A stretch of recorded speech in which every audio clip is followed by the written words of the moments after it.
Salve, salve diretoria, um grande abraço a todos os vascaínos e vascaínas aqui do canal Giro Vascaíno.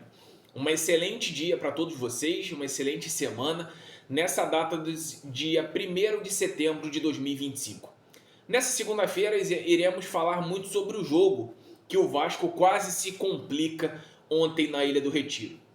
O Vasco precisava vencer, muito por conta do resultado de sábado do Juventude vencendo fora de casa o Ceará, e a vitória era muito importante para isso.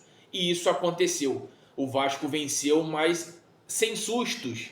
Não é o Vasco de hoje. A gente vai falar muito sobre isso, a gente vai falar também sobre a questão da polêmica da arbitragem. Mais uma vez, o Vasco vem sendo prejudicado. Que pênalti mandrake foi esse ontem que Rafael Claus deu? E principalmente, além do Rafael Claus dar na beira do campo, nem o VAR sequer chamou ele para fazer uma revisão. Vamos falar também sobre a situação da lesão do Jair. Isso e muito mais aqui dentro do Giro Vascaíno. Conto com a sua presença para deixar o joinha, deixar o like. Ajuda bastante aí o nosso trabalho, principalmente. Recomenda também a questão do nosso vídeo sempre ser recomendado para mais e mais vascaínos. Deixe o seu comentário do que você achou do jogo, qual foi o melhor jogador da partida para você, quem foi o pior e o que você achou.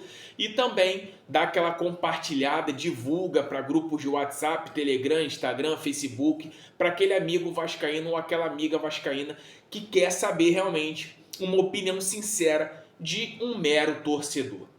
Além disso, tem uma opção que, se você estiver assistindo pelo celular, de hypar o vídeo, hype o vídeo, que você vai estar recomendando esse vídeo para mais e mais vascaínos. Vamos lá, galera, sem muita enrolação. O Vasco ontem enfrentou na Ilha do Retiro um horário péssimo, 8h30 da noite, ainda mais com a transmissão da Prime Video de Rômulo Mendonça. Meu Deus do céu! É incrível como a Prime Video ela quis pegar o Campeonato Brasileiro.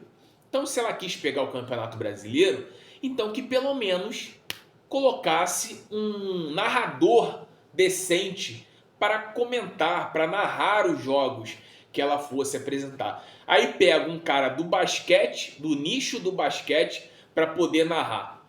É lamentável como as emissoras querem fazer algo, mas não conseguem. Enfim, o Vasco surpreendeu muita gente. No início do jogo, Nuno Moreira fazendo algo que ele não vinha fazendo nas partidas, que é chegar na linha de fundo, entendeu? Que é se aproximar mais dentro da área. No entanto, o gol que ele fez foi dentro da área como um centroavante legítimo e ele abriu o placar. Depois do segundo tempo, no primeiro tempo ainda, o Nuno Moreira deu uma assistência para o Coutinho fazer o segundo gol. Mas aí, antes do segundo gol do Coutinho, vem esse pênalti mandrake que o Sport empatou com o Lucas Lima. Cara, é aquilo. O Lucas Freitas, a gente sabe muito bem que ele é horroroso, que ele é ruim como jogador, mas ele não fez esse pênalti nem aqui e nem em Marte. E aí, o grande problema disso tudo é que o Rafael Claus confirmou esse não pênalti na beira do campo e a pessoa que estava no VAR sequer fez. Não, Claus, vem aqui no monitor para você ver um ângulo diferente, para você ver alguma coisa diferente. Nem isso o responsável do VAR fez essa situação. Muitos jornalistas colocam que a culpa de erros de arbitragem é do sistema chamado VAR, a computação, a tecnologia VAR. O problema não é a tecnologia, o problema são as pessoas incompetentes que usam a tecnologia VAR para a arbitragem. Ali eu já falei no ano passado que quer dar certo o VAR tem que ter um especialista na arbitragem e uma pessoa na tecnologia que saiba trabalhar com tecnologia para fazer a questão dos ângulos das câmeras e mostrar para esse especialista.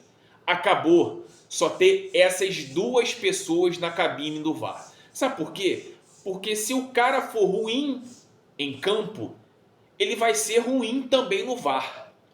E a maioria desses erros de arbitragem vem acontecendo porque existem pessoas que trabalham no campo e são incompetentes. E aí eles vão lá para a cabine do VAR usar a tecnologia que deram à disposição para ele utilizar, e ele vai ser o mesmo incompetente na beira do campo. Não vai fugir muito diferente disso. Então o Sport acabou empatando por um pênalti mandrake que Rafael Claus, que diziam ser o melhor árbitro do futebol brasileiro, que para mim não é. Eu acho que existe os menos piores que podem puxar aí. Talvez é o mesmo árbitro que deu aquele pênalti lá no início do campeonato, Palmeiras e Sport, aí mesmo na Ilha do Retiro, que o Rafael Veiga se joga dentro da área e dá o pênalti. E eu não duvido nada de ter sido o Rafael Claus ter apitado aquele jogo.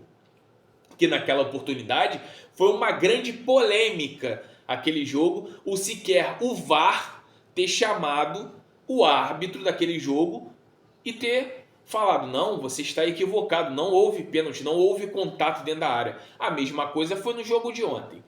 Enfim, o Sport empatou. O Vasco virou novamente, com o passe do Nuno Moreira com o Coutinho, e o terceiro pênalti o Verratti mais uma vez converteu. Aí a gente vai entrar no segundo tempo, que aí a gente vai falar sobre as mudanças e escolhas do técnico Fernando Diniz.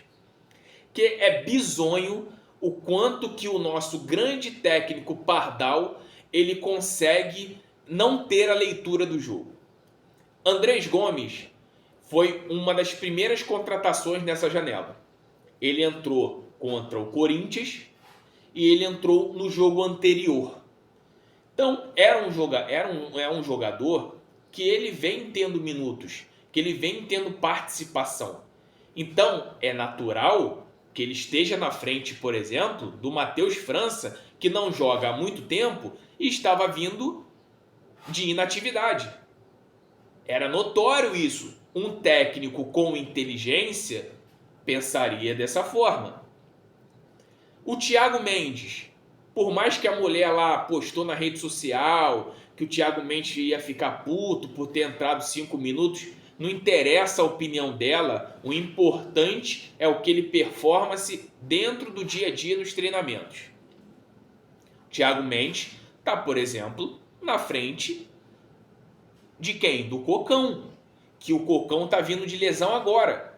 O Thiago Mendes já vinha jogando os jogos, por mais que era poucos minutos, pela questão da falta de competitividade que ele tinha no Catar, ele tinha. Então ele estava tendo minutagem. E era para ter entrado no lugar, por exemplo, do Jair, que saiu lesionado. Então eu já estou falando aqui duas incoerências do Fernando Diniz. O que ele faz? Ele coloca o Cocão, que não vinha tendo minutos, colocou num campo pesado, num jogo que precisava vencer. Depois ele coloca o Matheus França e coloca o DVD. Aí ele tira o Nuno Moreira e o Coutinho. Desculpa, tu tinha que ter tirado o Verratti também. Ali naquela altura do campeonato, o Verratti era peso morto. Aquilo ali, o Verratti não tinha mais condições de jogo. O estilo de jogo ali do Vasco propor não era mais pro Verratti.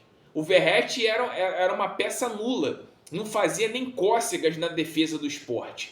Então ele não conseguiu ter essa leitura. Se ele tivesse pensado, não, vou agora explorar o contra-ataque. Andrés Gomes é um cara aí que já estava jogando aí, entrando no segundo tempo nos 2 últimos jogos. E era um cara que poderia te dar esse contra-ataque. Jogar a bola para cima dele, aquela correria. O adversário estaria cansado, pela uma questão de jogar num campo pesado, entendeu? E também duro, como é a Ilha do Retiro. Mas não, ele colocou o Matheus França, que chegou anteontem, não treinou quase com o elenco do Vasco, mas botou para aquilo. Não, torcida, eu tenho que botar o reforço para jogar. E aí, deu no que deu.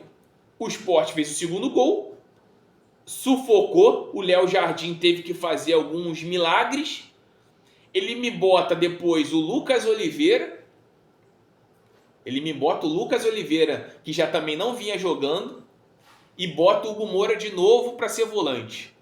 Então, para você ver as incoerências do nosso grande pardal técnico, Fernando Diniz, que ele não consegue ter uma leitura. E ele é muito pago para isso. Um cara que ganha quase aproximadamente R$ 1 milhão, ele tem que ter inteligência. Ele tem que usar o cérebro. E ele não faz isso.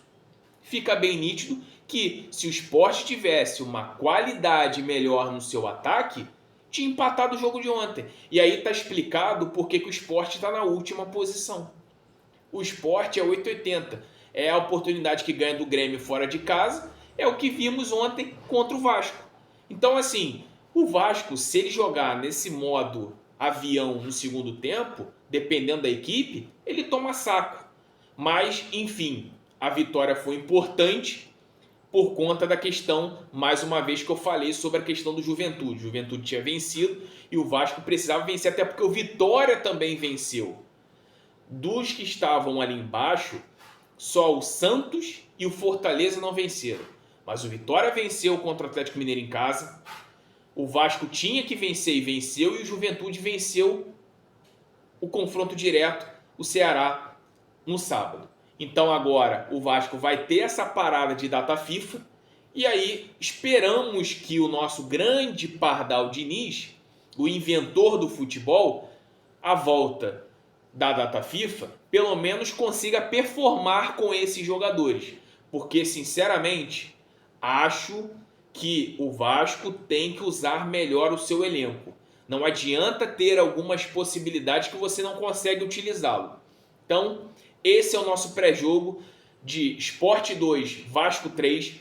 Conto com a sua participação para você deixar aqui o seu comentário, a sua opinião de tudo que a gente está comentando aqui. Se você tem uma opinião diferente, coloque aqui para saber a sua versão, a sua opinião, o seu comentário. Deixa o joinha, se inscreve aqui no canal, ativa o sino de notificações, hype o nosso vídeo aqui mais uma vez. Tem uma opção aqui de hypar o vídeo. Você vai estar hypando, você vai estar recomendando o nosso vídeo para mais e mais pessoas. E mais uma vez, ajude o nosso canal financeiramente. Se torne membro do canal a partir de R$ 2,99. É um valor muito baixo que vai ajudar aqui o nosso trabalho no dia a dia, a gente contribuir para defender você, torcedor, de pessoas que querem o mal do Vasco. Um grande abraço para todos, um ótimo dia para todos vocês, fiquem com Deus e um grande abraço aqui do Bruno Giro Vascaíno para todos os vascaínos e vascaínas que forem acompanhar o nosso vídeo. Sport 2, Vasco 3, uma grande vitória, mas precisa corrigir algumas situações.